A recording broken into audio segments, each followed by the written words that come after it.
So here we have the Mini Cooper Countryman on a 67 plate. I'm going to start off by showing you around the outside of the car, and then we'll hop in and run through some controls on the inside. But from the outside, you can see it's a 5-door car with alloy wheels. Let's start off inside the boot and then work our way around the rest of the car from there. Approach the boot, you can see we have reversing sensors, plenty of boot space as well, along with the 3 individually folding rear seats should you wish to increase that space even further. And then this tray section will lift from here to give you even more space underneath, as you can see. Okay, so we're just going to work our way back round to the front of the car and then we'll hop in and run through some controls on the inside. But now that we've done a full circle of it, you can see it's in excellent condition the whole way round. Just briefly before we climb in, I think it's well worth seeing the interior from this exterior point of view. There's plenty to run through on the dashboard, so let's hop in and we'll do that right now. Okay, now that we're inside the car, we're going to start with the dials. On the left-hand side, we have the rev counter, we have the speedometer in the middle, and the fuel gauge on the right-hand side. Also in the middle, you can see the total miles of this car, which are 6,893. The information displayed above that can be changed using a button on the steering wheel for various bits of trip computer information. You can have, if you wish to, a digital readout for the speedometer displayed there, as you can see. If we back out to the steering wheel, on the left-hand side, we have cruise control and speed limiter. And on the right-hand side, we have stereo and phone controls, including voice activation for your phone just there.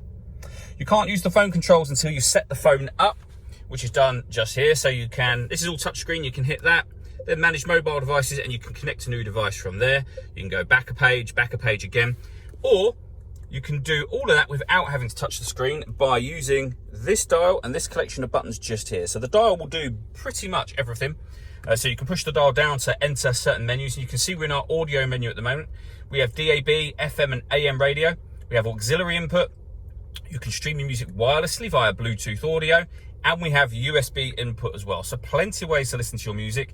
And on top of all of that, this car has also got satellite navigation. It's a really easy system to use. We have done a video showing exactly how it works, which you can find on our website and on a YouTube channel as well. Working our way down from that, we have dual zone climate control. So you can adjust the passenger and driver temperatures, the fan speed up and down from here. You can determine where you'd like the air to be distributed once it enters the vehicle. When you're happy with all of those settings, air conditioning is turned on and off via this button. So it's off, back on again, or hit auto, and the car will now maintain the temperatures you've asked for by taking control of the direction of the air and the fan speed. You can hear it doing that. To turn that off, press auto again, and you'll go back to whatever setting you had it on previously. We do also have a heated driver seat with 3 different heat settings, and the same on the passenger side just here as well. Beneath that, we have these buttons. This one will change the driving setup of the car, so you can put it in sport mode, mid mode, which is your everyday driving, and green mode. You'll know what mode you put it in because it will show you here. So green, mid, and sport. Next to that, we can turn off the traction control. This button starts and stops the engine, and this one turns off the traction control. Off the stop and start. This car is designed to cut out when it's stationary in traffic, which will save you fuel. Hit that button. When that light is on, that system is turned off. Underneath that, we have the 12-volt charging socket, auxiliary and USB inputs just there. We've got 2 cup holders and a 6-speed manual gearbox. All that leaves me to say is thank you for taking the time to watch this video. If you'd like to come and see the car in person and have a test drive, please feel free to call any of our MJA sites.